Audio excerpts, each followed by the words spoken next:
மனித மூளை BC 17ஆம் நூற்றாண்டிலிருந்து ஆய்வு செய்யப்பட்டு வந்தாலும் இன்றளவும் இந்த அற்புதமான கருவியை நாம் எப்படி பயன்படுத்த வேண்டும் என்பது பலருக்கு தெரிவதில்லை. இருப்பினும் உளவியல் அடிப்படையில் மனித மூளையை புரிந்து கொள்வதற்கு சில விஷயங்கள் கண்டுபிடிக்கப்பட்டுள்ளன.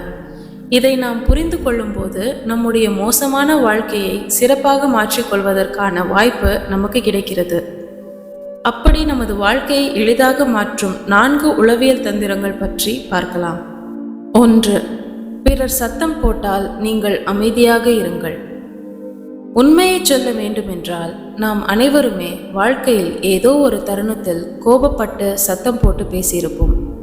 ஆனால் சத்தம் போட்டு கத்தி பேசுவது உறவுகளுக்கு மத்தியே ஆரோக்கியமானதல்ல.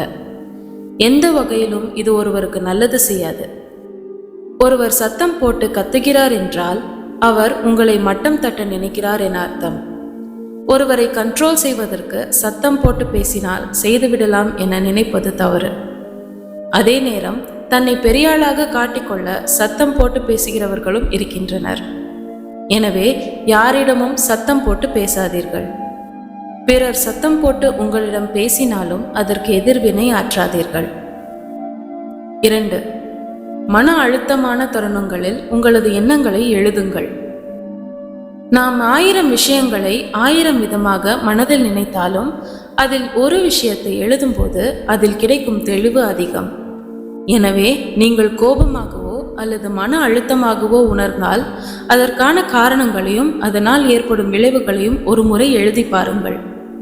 நிச்சயம் உங்களுக்கு ஒரு தெளிவு கிடைக்கும். 3.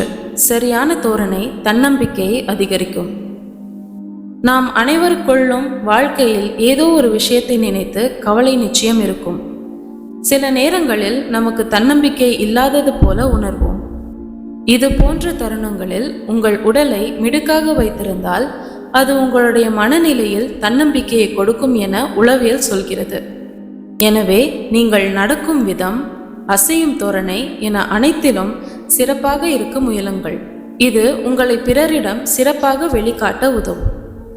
4. உங்களுக்கானது வேண்டுமென்றால் பிறரை சிறப்பாக உணரச் செய்யுங்கள். நீங்கள் பிறருடைய தேவையை பூர்த்தி செய்ய முடியும் என்றால் மட்டுமே பிறரிடமிருந்து உங்களுக்கான உதவிகள் கிடைக்கும். எனவே எல்லா தருணங்களிலும் நீங்கள் பிறருக்கு உதவும் தகுதியுடன் இருக்கிறீர்கள் அல்லது ஏதோ ஒரு விதத்தில் பிறருக்கு நீங்கள் பயன்படுவீர்கள் என்பதை புரிய வையுங்கள்.